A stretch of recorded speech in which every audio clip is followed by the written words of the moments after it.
Well, welcome then to the run into the games with Rob and Rachel as we build up to Paris 2024. We're going to have a look at some of the great archive from Trans World Sport history. He's getting excited about this one, as am I.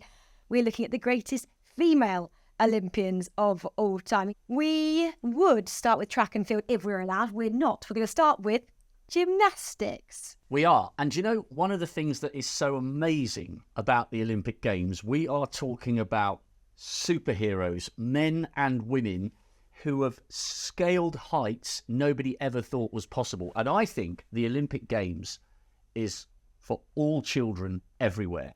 And we can't possibly touch on every great female Olympian over the course of this episode, because otherwise we'd be here for 6 hours. But if there's anything that sparks someone's imagination, if they're watching or listening to this, if they've got a niece or a daughter and they think, actually, my little girl will be interested in that, just have a go, because all the great women we're about to talk about at some point watched or heard about another woman in the Olympics and looked at them and thought, that one day might be me. So it's really exciting. And I honestly think the Olympics is for the children, and children need to be inspired. And so many people were inspired, men, women and children, by Nadia Comaneci. Now, the perfect 10, uneven bars, 1976. Not even the scoreboard had been set up for a 10.0.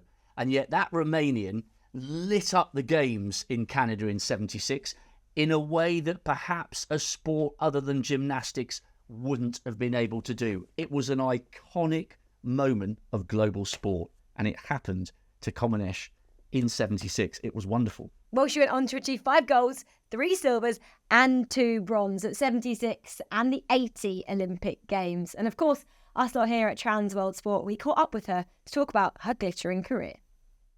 I didn't expect to get a 10. I didn't realize that will be the first 10 in the history. And because in that moment I was thinking what my family will say when they will see that. I didn't realize the real value of the medals. I mean, I started gymnastics at 6 years old and I retired in 84. In 84 I was 23. There were lots of years that I spent my time in a gym, and that was a really hard work. When I watch the medals, that's what I did in my life, so I'm proud about that. Comaneci, an absolutely legendary figure of Olympic gymnastics and the toast of Romania. And I think, Rach, I was sort of trying to get my head around this because I primarily come from a track and field background. To fully understand what Comaneci achieved, we have to go through the stages of how female gymnastics went through the gears in terms of providing incredible women to keep on continually raising the standards and raising the profile. There was a woman called Vera Kozlowska who competed. She was a 22-year-old secretary from Prague. She competed in 64 and 68, and she was a massive figure, partly fueled by the fact that she married a very famous, brilliant 1500-meter runner who got the silver in 64, Josef Odlazil. So they were like a mega couple in the Czech Republic. Fast forward to Mexico in 68. She did her floor exercises to the Mexican hat dance song. I don't even know how that goes. Her name was being chanted all around the stadium. So suddenly female gymnastics in the late 60s, in as far as the Olympic stories were concerned, were huge. Fast forward from her exploits to Olga Korbut, the Munchkin from Munich, just 4'11", 17 years of age. The Germans fell in love with Korbut. They just couldn't get enough of her because sometimes she got it right and sometimes she got it wrong. And she wore her heart on her sleeve and had no idea at all. Gold on the balance beam and the floor. She got a silver in the beam in 76. She had no idea what a big star she had become until she went home and she was getting 20,000 letters from across the world every year for the first few years after getting back from Munich. And to the point where the local postal service had to assign a postal worker just to deal with her post alone. So that gives you the background to Comaneci and why the perfect 10 was so important, because you had these incredible women at every games raising the bar and raising the standards again and again and again. So that package of female gymnasts in the 60s and 70s, they elevated gymnastics to a level that we'd never seen before. It was a very, very special time. And you're probably going to talk about gymnastics as well as being a sport where the women definitely outshine the men. And that's probably because of the beauty that I feel like surrounds gymnastics, the poise, the glamour, the outfits that they wear. It's much more, isn't it, than possibly just the sport. They put a lot of time into their makeup. It's a very feminine sport. You can't not talk about gymnastics and not talk about Simone Biles. I mean, her story, she's still only 27, I think it is. And if you know anything about Simone Biles, again, she's actually retired recently. She took a step back, I should say, from sport without saying retiring. She is coming back. She's actually had an award for comeback in 24. In 23, she actually won 4 World Championship gold medals on the way to coming back to the Olympic Games. She's won 7 Olympic medals, and that was from Rio and Tokyo. I guess the big story about Simone Biles was, though, in Tokyo. I'm not sure if you were across gymnastics totally, but she had something called the twisties. It's a kind of vertigo condition that when you're in the air doing these kind of twists and turns that you do, your body doesn't quite know what you're doing, and it can be very dangerous in the sport of gymnastics. So she took a step back. She did actually win a silver in the team event, and then she came on to win a bronze as well individually at the end of the games. But after that, she said it really affected her mental health. So she's had a bit of a hiatus from gymnastics, and she is coming back, hopefully in Paris, to try and kind of cement her status as one of the best gymnastics. And when asked why she was going to come back, she said, I don't want to look 10 years down the line and say, what else could I have done? You know, she retired on the top. Okay, she had this thing called the twisties, but if you're that good, Rob, you surely want to come back and just prove a point and say, you know, I've still got it. And she seems to have done that in the World Championships last year. It was very interesting following it from afar, because obviously once the athletics starts, you're just buried in statistics the whole time. For those who haven't been to a games, it's so hard to try and keep up with every sport, isn't it? Well, especially something like athletics where there's so many events happening every day with hundreds and hundreds of people coming across your radar in terms of commentary. But following their headlines, I thought what was quite interesting about Biles, as a non-gymnastics expert, there was so much positive publicity around her honesty. I almost think she got as much publicity from the way she handled her difficulties as she had done for previous gold medals. And just how big she is as well. I was having a quick look. I love to look at their socials and see what kind of status they have in terms of superstar status. 7.1 million people follow Simone Biles as a gymnast, which I think a couple of years ago would have been unheard of. And she's done that not just on the gymnastic mats in the gymnastic arena, but by being so much more. And she is an advocate now for mental health as well, which is so important, not just in sport, but in our everyday lives.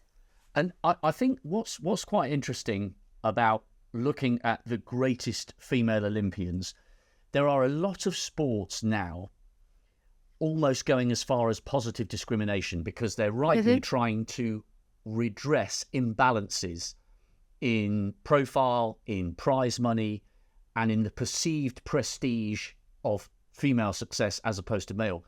I think there's a strong case for saying that the Olympic platform has always tried to be as equal as possible, because... Well, it is this year. For the first time ever, we've got gender parity in the Games. First time ever. But even I'm not talking about specific numbers of females and males. I'm talking about what profile and what platform were those who were there given. And the fact that we've talked about Comanesh from 76, the fact that we're talking about Biles, I think there are certain sports who've gone out of their way to make sure that the prize money has been equal, that the profile of their stars has been equal. And when I'm commentating or watching an Olympic contest, I don't notice whether I'm watching a male competition or a female competition.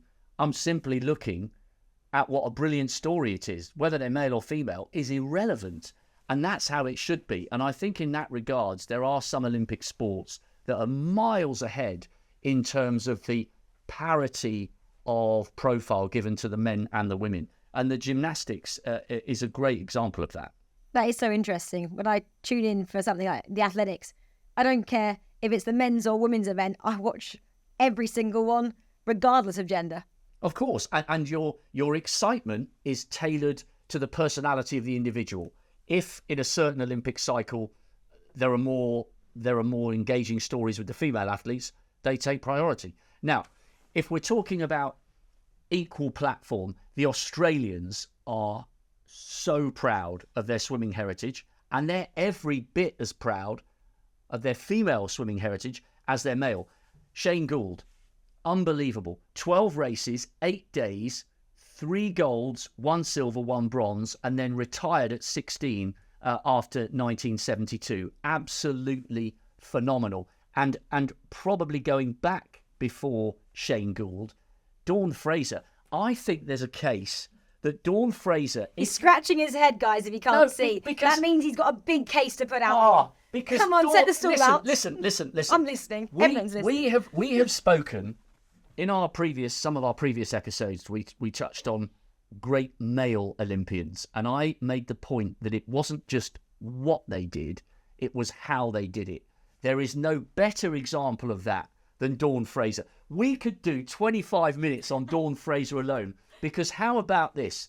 Dawn Fraser, the first male or female swimmer to win the freestyle, the 100 freestyle, 3 times in a row, 56, 60 and 64. When she won it in 56, I mean, it's about the story that goes along with the athlete. When she won it in 56, she somehow found a ladder and climbed up into the stands to celebrate with her parents in memory of her brother Don, who had introduced her to swimming and had passed away. In 1960, when she successfully defended the title, she caused massive controversy within the Australian team. I didn't know this. Did she get a rope then and she lassoed it up to... But she refused to do a relay leg with her teammates. And they did that thing, they call it sent her to Coventry. They were ignoring her because she'd fallen out with the Australian authorities and had successfully defended her title, and then that was it. Then she had a car crash in February 64. Devastating. She was driving, her mother was killed, she chipped a vertebrae. Bearing in mind, this is 5 or 6 months before she tries for the unprecedented 3rd in a row. She spent 6 weeks with her neck in plaster, won the 3rd in a row, then ended up getting... I mean, honestly, this is... why hasn't this been made into a film? She was arrested because she shimmied up a flagpole at the Emperor's Palace to nick a flag. In the end, the Japanese authorities in Tokyo and the Australians got together and felt that she was this legendary figure. So they arranged for her to be given a flag instead of the one she nicked to restore peace and order. Dawn Fraser is an absolutely incredible, iconic figure. What an example in terms of, I'm going to live my life the way I want to. I'm going to be me, and I don't care what you say about it. I'm just going to go out, and I did it my way. And there's no better example of that than Dawn Fraser. If there's young girls looking for spirited examples of those to follow from the past, Fraser is at the top of the pile. But listen, we could go on and on and on. We do have to talk about other great female swimmers. And how about this? Christina Egesegi, the first male or female swimmer to win five individual gold medals, because her era came before Michael Phelps. And we caught up with her in 94. Brilliant backstroker, brilliant medley relay swimmer. We caught up with her ahead of her training for her final games. A lot of parents have been afraid to encourage their children to become swimmers because they're worried that they'll become big and muscle-bound. But with the right kind of training, this doesn't have to be the case. World records and gold medals go together, but the records are more important because that's how people write themselves into the history books. I think that this is especially true if the record is not broken for a long time. Rob, I think, could talk about swimming until the cows come home here. There's so many stories of the swimming pool. But Rob, we're going to move on to the track as well and talk about the Flying Dutchwoman, Fanny Blankers-Koen, from the 1948 Games. Straight away after the war as well, she created a little bit of history, becoming the first woman to win 4 gold medals on the track in the 100 metres, the 200 metres, 4x100 metres, and she also popped over the 80-metre hurdles as well. We caught up with her in 1991. They didn't really like me winning the 100 metres, since the silver medal went to a British athlete. The same happened when I won the 80-metre hurdles. But by the time we ran the 200 metres, they had become very enthusiastic indeed, and each one of them was incredibly nice and pleasant. I could have won if I'd participated, but anyway, it's always easy to talk about these things afterwards. I was really sorry about missing the long jump, but I didn't really mind not taking part in the high jump, because I never really liked that event. I just love that.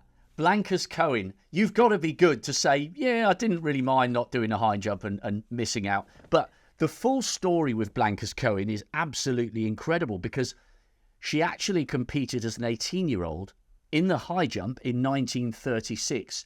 She didn't get a medal, but by the time 1940, and this is important, we're talking about great women, and in that era, it's the stereotypes that they overcame to succeed. So, by 1948, Blankers-Koen was 30.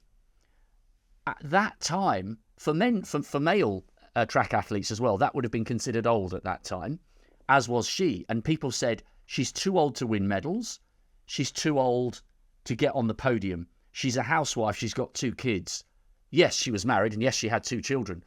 But boy, oh boy, was she ready to prove them wrong, that she was too old. When she returned, I think this parade happened in Amsterdam or her hometown, I can't remember which, there was a massive open carriage tour through the town or city with 4 perfectly decorated grey horses, and she was heralded as a great heroine, which she was. And she even went on to compete in 1952. She didn't manage to win a medal in Helsinki. You know, that was a great games dominated by the likes of Emil Zatopek winning the 5 and the 10 and the marathon. But Blankers-Koen is a key cornerstone of female sport, because she was able to succeed into her 30s. She was able to succeed as a married mother of 2. And she didn't just win those races. She absolutely decimated world-class fields at an age where people thought that she was far, far too old. So there's her contribution to history, and any young sportswoman anywhere in the world should look up the story of Fanny Blankers-Koen for everything she did away from the track and how she proved people wrong.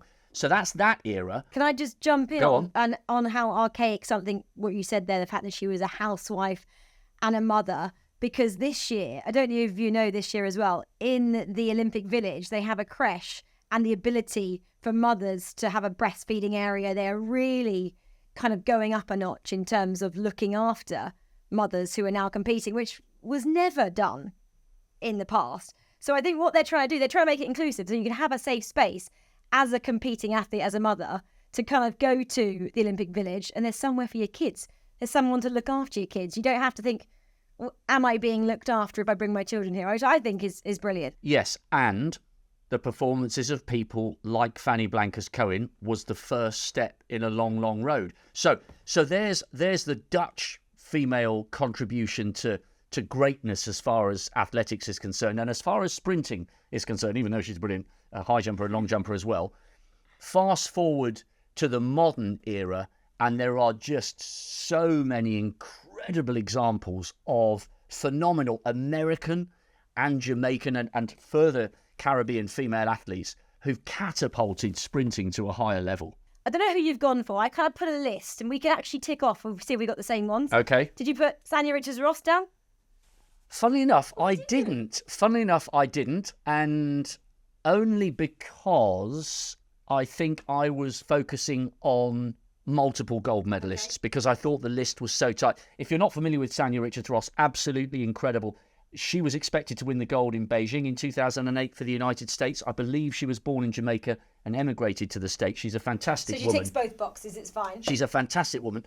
And then ended up beating Christina Huragu and finally getting her Olympic gold to go alongside That's a world why, gold because your heart was in broken. London in Okay. 2012. Elaine Thompson-Hereth. Oh, unbelievable.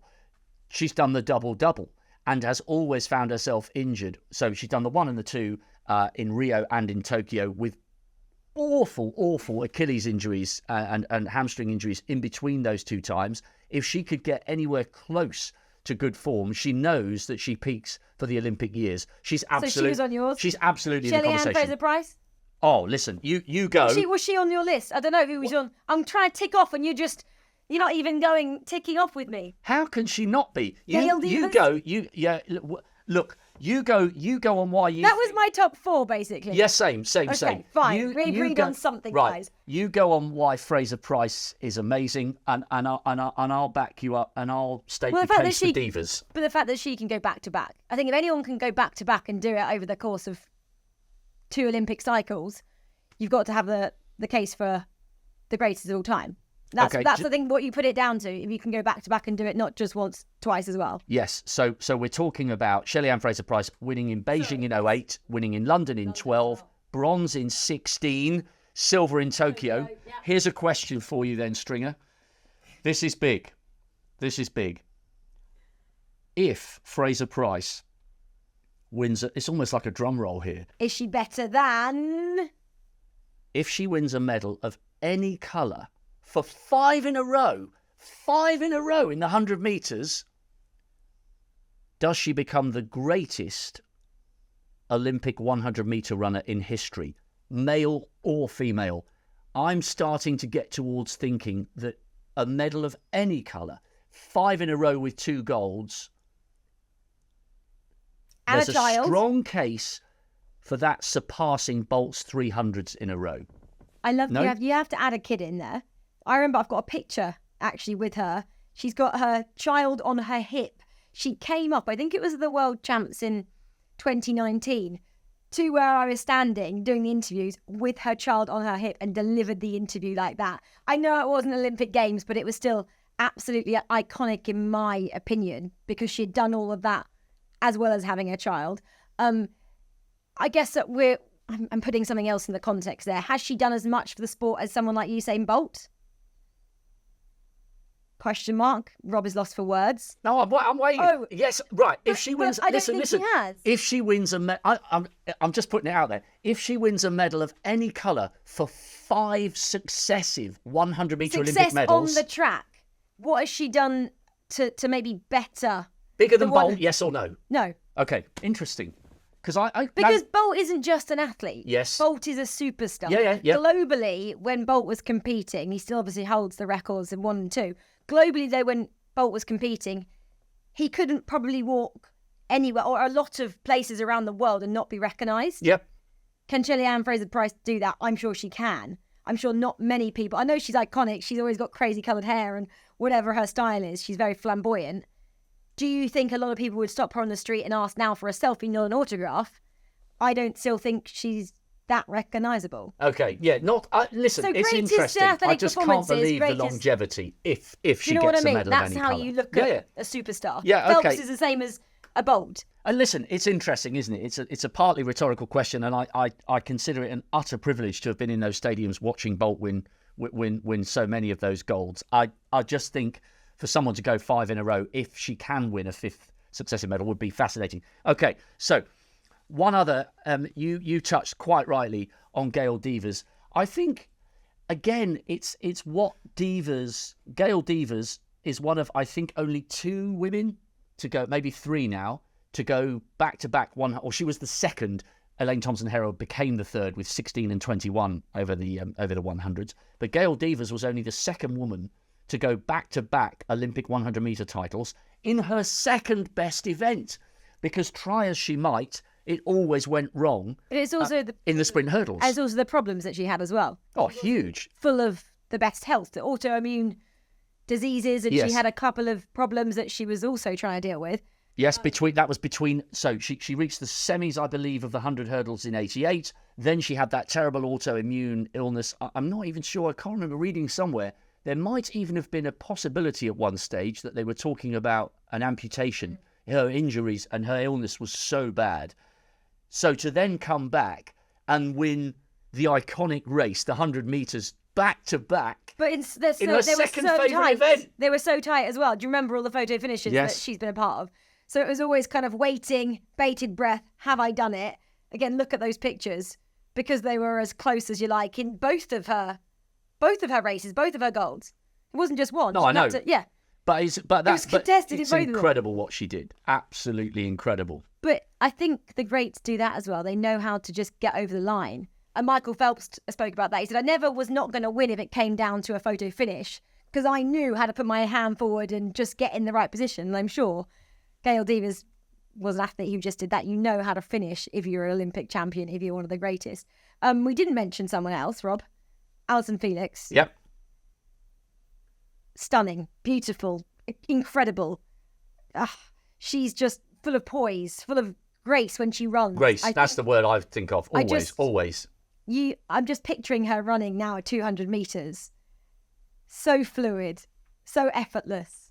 And obviously she achieved that, didn't she, at London in 2012. She achieved so many medals, Olympic medals. One of the greatest track and field USA athletes of all time. I mean, global of all time. 7 golds, 3 silvers and a bronze there. And you could just talk about Alison Felix all day. In fact, one of my great moments was having the privilege of commentating on her last appearance for the United States in Eugene on home soil in 2022. An amazing woman. So at what stage of this great journey did Transworld Sport choose to catch up with Alison Felix? A month into her retirement. Where did they even start? What questions did they ask? Here's what she had to say. The relays are so much fun, and it's great to be a part of a team effort, but there's really something about doing it by yourself and just the years of hard work and sacrifice that, you know, when it finally comes together, it's definitely a different feeling. I think I love to go fast. You know, I'm a sprinter. I've always, you know, loved the 100, loved the 200, and really love that technique of it. And the 400 is such a strategy race. You know, it's a race you have to be patient, you have to trust your fitness, your endurance, and it's just a completely different beast. And so I think that, you know, I love the challenge of it. I love to see if I can put it all together, but it's not like the sprints at all for me. Alison Felix, just a truly iconic figure. What an absolute privilege for Transworld Sport to catch up with her. Now, from one world-class 400-metre runner to another, we've been talking a lot on this vodcast, whatever you want to call it, about greats coping with pressure. And when it comes to sprinting in the Olympic Games, there could surely not have been any greater pressure than that placed upon Cathy Freeman, representing Australia, representing the Aborigine community, in the final of the 400 metres in Sydney. Remember, she'd won the world title in 97. She'd won the world title in 99. She'd picked up the silver in the Olympics in Atlanta. But there was only one outcome and one colour that the Australian public were expecting from her come Sydney. Transworld Sport caught up with her in the lead-up to a race and a night that would define her and an entire nation. It's really important for them to see that I'm just exactly like them. I mean, I run fast, but the only difference is that I've had the right support around me, and I realise the value of hard work and being, you know, of persevering and being determined and always, you know, being positive and just realising that I can be somebody, that I can make the most of who I am. It would mean something unbelievable. If I was to win, it would be a dream come true. You know, it wouldn't mean absolutely everything to me, but it would mean a real lot to me. It would mean that it would probably make me cry, and running usually doesn't have that effect on me, you know, because it's only running, it's only sport. But so it would mean a lot to me. Well, it wouldn't just mean a lot to her, would it, Rob? It meant a lot to an entire country, like you said, an entire community. It was just how she did it. In the build-up, there was one point when she was kind of people were trying to deter her from even competing. They said she should boycott it, shouldn't they, at the time, and say, don't even go for it. She said, well, I'm about running. If I can't run, then the Australians have taken that away from me as well. She was talking about, obviously, her Aboriginal roots there, and she said, I don't want to have that taken away from me, because there is so lot of history to this story as well, which I don't know how much we should to get into that. There's a lost generation in Australia. A lot of Aboriginal children were taken away from their parents.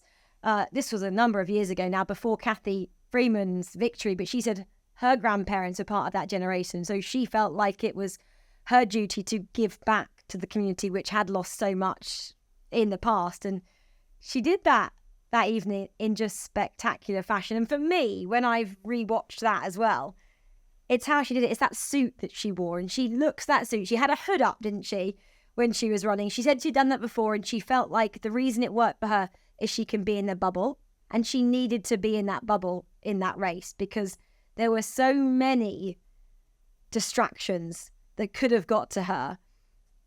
And for some reason or another, it came right on the day. And it's probably the greatest story, how she could do what she did under such immense pressure. And you mentioned as well that she had given the opportunity. It was a bit of a contested subject, that she was allowed to go and light the flame in the iconic white suit. That was she made to wear that? I can't remember. Feel I like don't know maybe- about the colours of the suit, But you must remember that iconic. She was in that all one white tight lycra suit to light the flame. I remember her lighting the flame, not what she was wearing. But As a woman, you remember things like that, right? the whole build up to that final, I'm not sure, because she was flying the flag, and I think, yeah, of course, there's a massive history there, and it's a history that you and I are not qualified to give full comment on.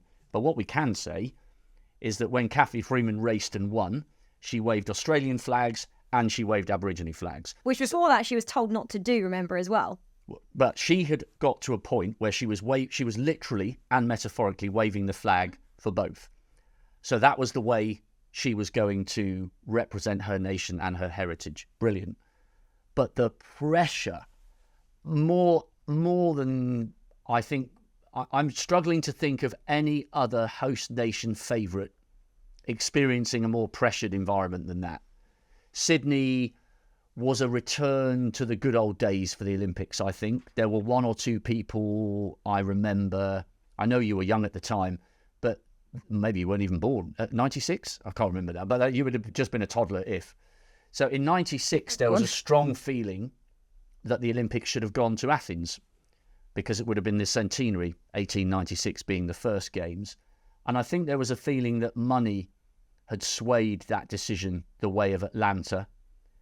By Sydney, you just got an incredible sporting festival. I think Sydney was the greatest games until London. And I don't say that because I'm British. London again catapulted the games to a higher level. It was so pure in Sydney. And Cathy was at the very heartbeat of that. Lighting the flame, getting to the final. There were 112,000 people in that stadium that night. That became, I think this is the case, that it is or was at the time the third most watched moment in Australian history. The only two with bigger viewing figures, Princess Diana's funeral and the opening ceremony at Sydney. It was very close behind that. Half the population of the nation who were cognizant and of an age to realise what they were watching tuned in. And it was funny, that's the last games I watched as a fan before I then went to Athens and every games onwards. I got a very strong feeling the second she crossed the finish line. I remember thinking to myself, she'll never be the same person again. She's never going to run as well as this again, because to have done this has taken something out of her that cannot be put back in. And she alone will know the toll of carrying that expectation took on her body and on her her psychology. It's a bit like there's a theory with marathon runners, men and women, that it takes them to such a pain barrier that every marathon they run takes something out of them that no amount of rest and recovery can put back in. I think it was one of the greatest handful of Olympic performances we've ever seen going back to 1896. It was truly extraordinary. Is that a highlight for you as well? A personal highlight from your memories of Olympic Games? Yes, because of the pressure. Absolutely unbelievable what she achieved and what she has continued to achieve for her community, for her heritage, and for her country. Unbelievable woman. I don't really know how to top that. I don't really know where to go from that. Well, I do, because it puts an end to what we like to call the sprints. And actually, real question, won't we? Is 400 metre sprint? Yes, absolutely it is. That comes under that category. We've spoken about sprints a lot. We'll go to middle distance, longer distances, shall we? And you got to talk about a nation of domination as well, the Africans, and in particular Ethiopia. And I'm sure you'd have commentated actually Derata Tulu, I'm sure, a number of times, but what she did it in the 10,000 metres, not winning gold once as she did in 92. She went and did it again, didn't she, in Sydney as well. And actually we actually caught up with her here on Transworld Sport in 1998, just 2 years before she got a second gold.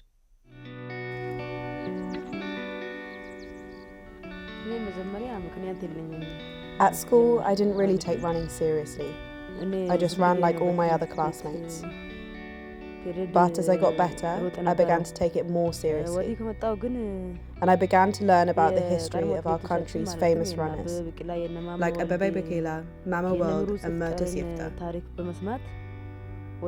And that encouraged me to want to exceed in athletics.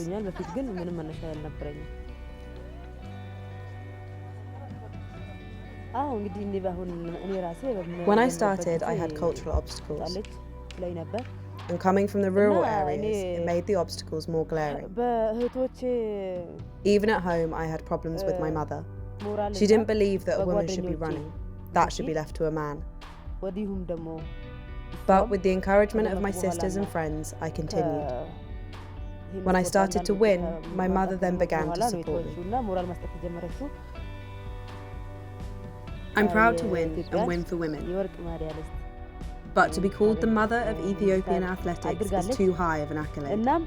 Sure, a lot of women picked up athletics because of me, and some of them are marching towards big futures in our sport. But the mother of our sports, men and women, is our country, Ethiopia. Derata Tulu is such an important figure for African distance running as well as Ethiopian distance running, and she did go on to win her second gold in Sydney, and, which lots of people forget to mention, she then also got a bronze in 2004 in Athens. So she's won 3 medals spanning 4 games and only just missed out on the podium in 96 when she was 4th in the 10,000. A massive figure. And I think what's important about Tulu, she began to change the way women were regarded in Ethiopia. And there's a wider little history lesson here. I know you'll be aware of some of this, but a lot of people tuning in won't be, and this is quite important. There was a massive gap where distance events, or even middle distance events, were taken out of the women's programme. The reason it happened, obviously it was incorrect. The reason it happened, in the Amsterdam Olympics, and bear with me because this is important, in the Amsterdam Olympics in 1928, there was a women's 800 metres. Now, you know, you've run the 800 to a very high standard. PB 2 seconds quicker than mine. You're never going to let me forget that. Got a couple of PBs quicker than his. Never going to let me forget that. Anyway, you know how much lactic acid can take hold at the end of an 800 metres. That is in no way a reflection of whether you are physiologically adept at running. It just, sometimes you get lactic acid, your legs go to jelly and you collapse at the finish line. A couple of women collapsed at the end of the 800. At that time, it was incorrectly deduced that women were not physically capable of running anywhere close to that distance. And that is why, from Amsterdam in 28, you did not see another event over 400 metres until the 800 was reintroduced for women in Rome in 1960.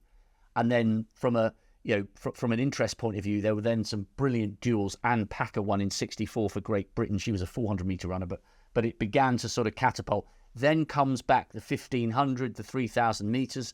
And very quickly, the powers that be realised, as soon as the 800 came back for women in 60, women were more than capable of competing in all the other events. So that shows you how long the journey has been. And now some of the great finishes are in the women's 5,000, 10,000. And look at what Faith Kipyegon, the Kenyan, has done. She's been absolutely unbelievable in the 1500.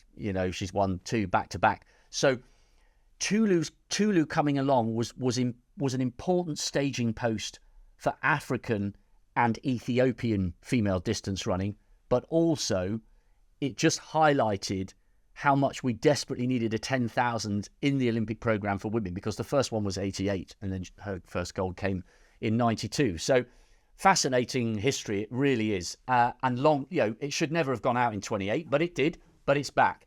Now, we've talked about the mercurial majesty of women winning 5s and 10,000s and marathons. There's also a lot to be admired for the heptathlon, isn't there? I mean, that is a savage 2-day test, and only the best will rise to the fore, and they have done on numerous occasions. Yeah, you talk about winning Olympic gold not once but twice. Imagine, Rob, like you just said, doing it in 7 events as well. And imagine trying to retain a title in the heptathlon. You've got to compete in 7 events. You've got to train in 7 events. You've got to try and avoid injury. And it's only been done twice in Olympic history. In 88 and 92, Jackie Joyner-Kersee did it. And then the Belgian Nafi Thiam has done it more recently in 2016 and 2020 as well. She's still only very young, in her 20s. She has the ability to go and do it again.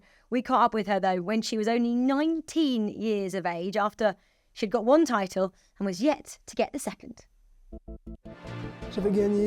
In my very first competition, I won some jars of jam. I loved jam at the time, so I wanted to compete again and again to win even more. I never got that prize again, but I still carried on with my running. Heptathlon was a natural choice for me, as I've always competed in all disciplines.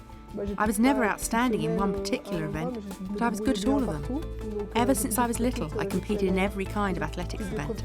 It's just something that I've always done. I've never focused on just one thing. I don't know what's going to happen in the future. Of course, the Olympics are the goal for any athlete, and to win a gold medal is the ultimate dream. But only a few can achieve it. So for me to say yes, I can do this, would be a bit presumptuous, I think. Well, can Nafi Thiam do it a 3rd in a row as well? That's the big question, isn't it? From London, can she do it? It would be incredible. First time it's ever happened. Let's not dwell on heptathlon. Let's go to hammer as well. Anita Wlodarczyk is someone that I want to speak about, a Polish athlete. She was the first woman ever to throw over 80 metres. Can't really comprehend that as well. She's going for her 4th consecutive gold medal in the hammer in Paris. She's now 38 years old, veteran, pretty much a veteran in terms of any sport, not just hammer. Yes. She would be 39 as well. So she turns 39 in August during the game. She turns 39 on the 8th of August. The hammer throw is scheduled for the 6th of August as well. So the fact that she could do that and be a 39-year-old woman winning that. And the story goes as well, Rob, the fact that she's had a bit of an up and down in her career. It was a couple of years ago when, she was going for another world title as well, that she was in the gym and she had a feeling that something negative was going on outside to my car. Random, if you get a feeling like that. She walked out of the gym and someone was breaking into her car. And she saw them, she started running after them, got away. She said if I'd have got hold of them, don't know what would have happened. But in the process, she tore a muscle, went for an MRI scan, realised she'd got quite a severe injury from trying to protect her car. Must have been a good car. Don't know what car it was. Has gone on to recover, now going for the 4th gold. And she said she's never been to Paris before. I can't quite believe that, considering all the athletics meets go around the world and they do go to Paris. And how long she's been around as well. Never been to Paris. If she was to go there, it'd be the first time going to Paris, and to defend there would be a little bit of a fairy tale, possibly end to her career. But she said, yeah, I'm going to turn 39 in the games. But she said, as long as I can do this and as long as I enjoy doing this, I will continue to do it. Oh, she's an absolute machine. Can you imagine being 40? Well, I can. Sadly, it's nearly 10 years ago. I was going to say... But not with an Olympic hat full of medals. Finish the sentence. 40 and winning a gold medal if she was to do that in LA. Well, I'm going to remember... Well, surely she wouldn't keep going for LA. But Why not? Let's focus she's on... enjoying it. Hey, listen, let's focus on Paris first. That would be a great achievement. I'm now going to make a mental note that she's going to be 39 2 days after the final. It's an extra little commentator's nugget. You might even get a name check on air for that one, Stringer. Listen, Wlodarczyk is fantastic. We could talk about so many great female Olympians, and we are just scratching the surface. If there's someone you're really keen on and we haven't mentioned them, we do apologise. We are literally just opening Pandora's box and seeing what comes out. Should mention Ilonda Balazs, the Romanian, 5th, unbelievable high jumper, worth looking up online, her record. 5th in Melbourne in 56, and then 140. This is ridiculous. 140 consecutive victories, 14 world records, the first woman over 6 foot jumping. She won the title in Rome by 14 centimetres and then successfully defended the crown in Tokyo with a victory by 10 centimetres. These are gigantic winning margins, an absolutely legendary figure from field event athletics from the Olympics. Françoise Etone, the Cameroonian triple jumper, gold in 04 and 08, fell out with a national federation in between, really important figure. Yelena Isinbayeva, pole vault gold in 04 and 08. She won in 08, successfully defending her crown with what was her 24th world record. She got to a stage where she was almost bored. There was no competition to push her close.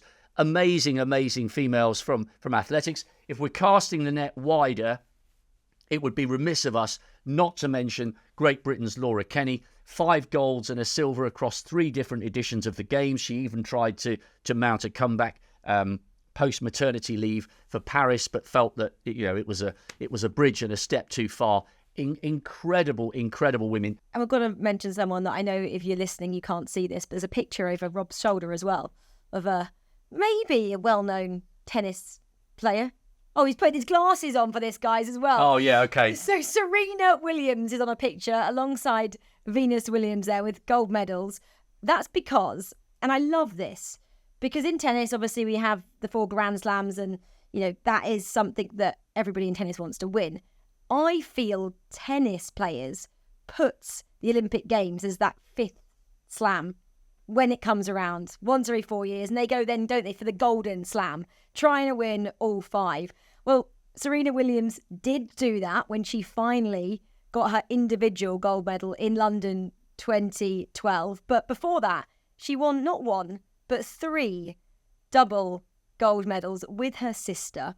That was in Sydney. She missed Athens because if she'd have gone there, they said she might have made an injury she had at the time a little bit worse. Then went to Beijing and got a double again with Venus then, and then got it in London, the double and the single title. But the fact that she put so much emphasis on the Olympic Games, she didn't need to. She won everything there was to win. But she was one of those athletes that got the Golden Slam, which, if you know Serena Williams, she wants to win everything going. She has won everything going. And I feel that's something that she looks back on with such fond memories. And she says, why would I not want to go to the Olympics and compete with my sister? She goes, if you've competed with Venus, you know how much fun I'm having. And they always looked like they had so much fun. So I love that tennis players really put an emphasis on the Olympics. And we'll see that again this year, not just in the women's side of thing, but the men as well. They all love it. They all want to win it. And most of the greats in the game, like Serena, have won Olympic gold as well. And that goes to show why tennis deserves to be back in the Olympics, because when it was first reintroduced, there were a few Olympic aficionados and traditionalists who said, hang on a minute, these male and female tennis players are already multi-millionaires. It's not about that. A sport shouldn't be in the Games if becoming the Olympic champion isn't the be-all and end-all. And I think whilst it wouldn't eclipse the 4 Grand Slams, it is certainly at least equal to it. And guess what? Transworld Sport, of course, had the opportunity to catch up with Serena. What an iconic figure. And not only those 23 Grand Slams, most importantly of all, from this podcast's perspective, a 4-time Olympic champion. I always said I want to be number one, I want to be the best, and it's the difference between saying it and being it, just doing it all my life.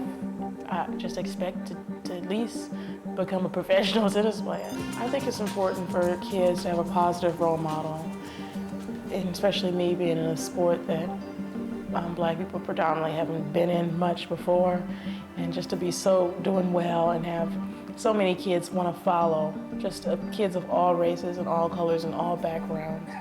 It's really exciting. You know, I haven't had time to actually sit back and think. I think once your career is over, you really realize the changes you've made. But like now, it's like I'm just in the middle of everything and I can't look out too far because I want to stay focused. It's always such a privilege, isn't it, to hear from Serena, one of the busiest athletes back in the day, obviously retired now. Rob, I mean, there's so many. Again, like you mentioned, we are just scraping the surface. We could go on all day, but I think we had a pretty good list there. Well, listen, there will be glaring omissions because... And people won't enjoy that we have left some massive names out. Yeah, we're talking about history that dates back to 1896. But the most important thing, if you've stuck with us this far, if you know a little girl, if you've got a niece, if you've got a granddaughter, if you've got a daughter, or there's a friend of the family, a goddaughter, if you want them to see something inspirational, tell them to tune in to Paris, however young they are. It's such an important part of what the Olympics is about. It is primarily, in my opinion, for children. It's about young kids, boys and girls. Of course, in this episode, we're talking specifically about female Olympians. It's about young girls looking at great role models on the screen and going, one day that is going to be me. So make sure that the youngsters in your life get to watch the Olympic Games, because you never know what seeds it may begin to water. Yeah, it's going to be an inspiring couple of weeks, and we're going to be there.